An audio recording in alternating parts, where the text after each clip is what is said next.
Hey Clashers, Super Hog Riders are going to receive a nice buff, which means they're going to have 200 more hit points. But because we're using the Apprentice Warden, we're going to have another 52 hit points on top, which means 252 hit points per Super Hog Rider. And this means a total of nearly 5,000 bonus hit points for the entire army. This is nearly an entire Root Rider, which we pretty much gotten for free for nothing. Those changes are most likely going to happen next week. So I think let's just dive into the attacks and have some fun with some Super Hog Riders. Let's go. I know as well that some people are running the Ice Block spell with the Super Hog Riders, but I will be honest, I'm not a huge fan of that. When you're using melee armies or melee carry troops like the Super Hog Riders, I just don't think it really fits with the Ice Block spell. And you don't have to force it into pretty much every single army. That's at least my take on it. And I just like the Eternal Tome way better. And I will try to show you that I feel like we can as well create way bigger overkills with this composition. Okay, it would be great if we actually protect the Fox here, but okay, we get it. I just want to create a funnel for the core. That would be the main target here. The Fire Spitter is for sure a nice thing we could get rid of. And I will just recall right away. Like, there's not really much we can do here. Did the Furnace already come out? I think it did not. We're just entering here. We can wall break in here. So with the Ice Golem, we're going to use then the Yeti and such to create the funnel and so on. Like this. This is like another thing why I love this strategy. It's just so straightforward and simple to funnel. It is crazy. Now the Earthquake and then the Log Launcher is going to activate the core. So we won't have any issues whatsoever with that Invis core tower. And then we're just going to use the Super Hog Riders from the right side to enter there as well. And things already look pretty promising, right? Let's just start with the Super Hog Riders on the far right side. Get everything in here. Already some cleanup. And so with the Rage. Queen ability. We're using the first heal. Just like this. Headhunter is there for the Royal Champion. I think we can use the Invis in the core as well to protect the Archqueen a little bit. We still have the Warden ability. I think we're using it right now, to be honest, because we have the Healing Tome. The core is going to go down using some Super Hogs from the outside. Another heal right here. We still have the Royal Champion ability. I think we should use it right now. And I think we're good to go pretty much with the rest of the base, because take a look at that. The Giant and the core is even still tanking. The Super Hog Riders are looking strong. Are they? Yep, we still have some Super Hog Riders coming in here. We have the Royal Champion still going strong. Can do a cleanup wizard on the outside. We still have the cleanup Headhunter. I just love those as cleanup troops. I mean, that's just my signature move, right, at this point.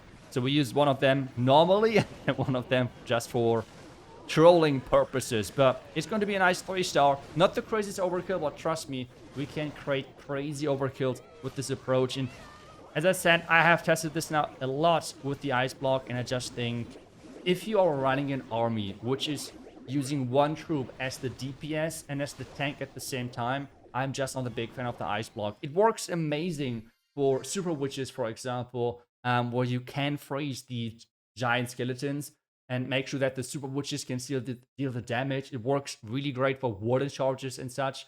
But for Super Hog Riders, in my opinion, just the Eternal Tome works the best. And let's just do it again. Let's do it again. How do we create a nice funneling? I feel like on this base, we for sure need to enter around this bottom side. Whenever you're attacking with Super Hog Riders, one of our main priorities is not the Town Hall. That's obviously great to take down. But I feel like the Clan Castle troops themselves are just such a big game changer. Because if you have those furnaces, or like the fire mites off the furnace hitting your troops, that's always a rough time. So let's try to get a funnel done. For that, we're going to use the Royal Champion. I would like to use and get the hook tower to make sure that we're having not our tanks getting hooked away from our Archer Queen, for example. That would be always really painful. So getting it like this. Now the next Invis spell. So we're already taking down a little bit, and then we can enter from the flank into this core compartment, I believe. There is as well the furnace. Let's just use another Invis right here. And things are looking pretty good. I would like to take down the, the Mutaj Tower as well, if possible. So we're going to use another Invis right here. And then right after we're going... Oh, actually, we have to recall anyways because the Fox died. I was hoping for it to... Well, we even got... Oh, that's amazing. We even got the Tornado Trap. That is going to help so much. Oh my goodness, that's going to be amazing. Now the Ice Golem. We're going to use the Yeti and Bakery and the Lock Launcher in as well. Wall Break. Come on, wall break. We're using the earthquake like this. We're getting into the core a bit quicker. And even if the king is running around the outside, I think that's fine, because the queen should actually get into the core with those openings being quick enough, right? Yep, now she should turn around and go into the core. We can use the king to take down the outside compartment. Just like this. Queen ability now. I will open the lock launcher so we're having the reinforcement quickly. And we can now use those Super Hog Riders from this left side. Just like this. Nice. Royal Champion. Headhunter. And then the heal like this. I think that's a good time. We can already start the cleanup process. So that's good for us. We have one clone alive. King has taken down the defending queen, which is really nice for us. Moving forward. Headhunter for the defending minion prince. Let's use the vulnerability right now as we're moving in. So it's going to protect the headhunter as well and giving us a higher chance of taking down those heroes as quickly as possible. We still have the heal for the back end if we need it. But right now, it seems like at least we don't need it that much. What should we use? Actually, we could swag the last heal. You now see what I mean with like creating big overkills? It's kind of disgusting, no? It's kind of crazy. I mean, what is this? Take a look at that. We did not even use the Royal Champion ability. That is just so insane. It's just so insane. There is nothing left in this base. Nothing left in this base. I love it. I love it. And just having the ability of moving forward during the Super Hog Rider push is just so massive. And especially consider this. Your hero dive is doing amazing. So you don't need the rage. Imagine the combination of the Eternal Tome Rage spell combination to push quickly through specific areas of the base. It's just so much better than the Ice Block in my opinion. But, come on. Let's do another attack. And the funny thing is always to me that you always have to consider that those attacks will be even stronger after the changes. Because I'm attacking right now with the weaker Super Hog Rider. So, it's kind of crazy. But again, let's do the next attack. Where can we enter? How can we approach this? Going into a Rage Tower for the Royal Champion charge would be great. I'm just not sure how much value I would get.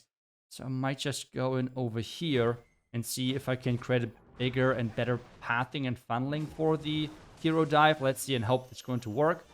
But where's the Royal Champion going? Let's hope for the air defense. That would be amazing. Come on. Yes, perfect. Nice. Now we're going for the cannon next.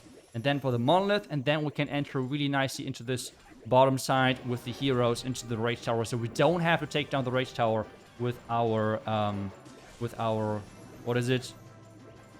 With our Royal Champion charge. That's what I tried to say. I will use another Invis because I think with that we should already take that out, the monolith, so we can save some more hit points. And now we're just entering. Did we already lure out? I think we did not lure out the furnace just yet. So I'll use the Ice Golem King Queen. Lock launcher a little bit from a different angle, like over here, I think. Then the Yeti and the Valkyrie. And so far, so good. I will use now the Earthquake to damage all of those buildings here. Hopefully we can push the King in there. And with the damage of the Lock launcher, we should get some great Spiky Ball value. So just like this, take a look at that. Queen ability, because there is... This cannon is ripping me, oh my goodness. Okay. Now, where do we enter? I think we're entering... How do we enter here? No, with the Super Hog Riders from the bottom side, I believe. I think, yep, that's the best thing we can do. Poison. This. Okay, now the cleanup. Looking good. We still have the Rage. And we still have now the Rage, which is exactly what I was trying to highlight here. So let's see if we can pull it off. Vulnerability in just a second. Just like this. Another Rage and heal through this Rage Tower. We can use those over here. Headhunter. Warden is like a little bit all over the place, but that's okay. We're getting there. Wizards are doing a nice job of already cleaning things up. We can maybe add some of those random goblins to have the ability of that Royal Champion. I hope the core is going to be taken care of really soon. Do we still have a Headhunter for the defending king? I don't think so, but we can use the Royal Champion ability now. And we should be able to clutch up this attack. And I feel like without that Eternal Tome, this Rage Tower would have been deadly. I mean, that would have been not fun to go through whatsoever.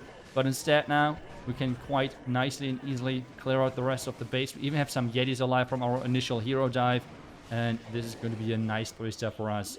Oh my goodness. It's just... The combination between the Eternal Tome and Rage is just ripping through those Rage Tower areas. It's kind of crazy. But that means it's not a 3-star. But I will be honest, because I'm enjoying this army a lot. I think we just attack again and do another attack here. Okay, let's go. The attack number 4. We have the Rage Tower over here. Oh my goodness, Super Witches look so good on this one. Okay, how do we approach this? We will never ever get one of the entire Rage Tower areas, I believe, with the Royal Champion. That's just not going to happen.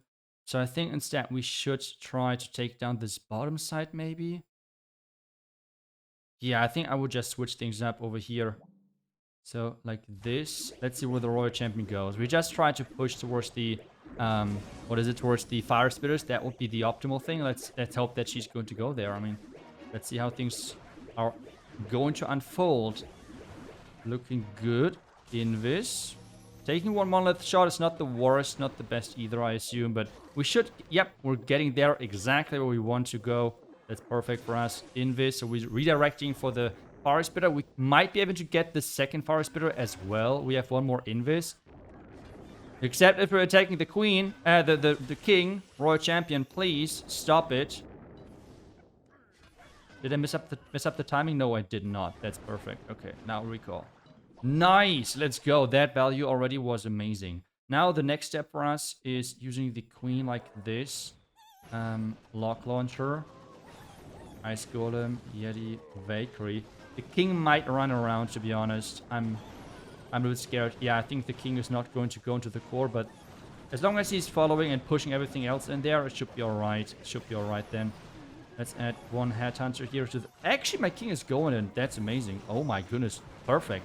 Perfect for us. We still have the king ability, and then we're going to use the Super Hog Riders on the flank of this.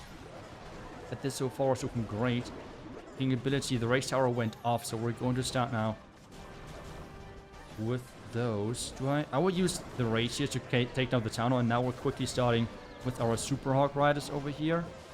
Obviously the cleanup behind, the Apprentice Warden behind. Let's see where they're going and how they're going to approach this heal spell. Come on, follow. We need the Warden ability for the Giga Bomb, I believe. I want to go a little bit further. Now the Warden ability. Perfect. The core did go down because of the rage spell which you used last second there. Now another heal. With the healing tome together, there is so much healing. It's kind of crazy. Now let's just, I don't know, dump the goblins in somewhere. So you have the Royal Champion ability again. It's... Ah, guys, I'm loving this strategy so much. And just thinking about it, that will be even stronger. I mean, they have to buff the troops quite a lot to make them somewhat competitive to the Root Riders and such, right? So, I think Super Hog Riders are not going to, like... They should not be underestimated. Super Hog Riders are no joke after those changes. Take a look again at how many troops you have alive. Oh my gosh, I love it. It's so nice. I mean, as always, the army link is down below in the description. I think as soon as this buff is going to come in, it's pretty much, as I said earlier, like a Root Rider added to your army, health-wise. It's not going to be a weak one for sure. I'm quite excited for that one. But I hope that you enjoyed this video. Thank you so much for watching, as always. And I hope that I will see you guys back tomorrow with the next class video. Until then, see ya, and bye-bye.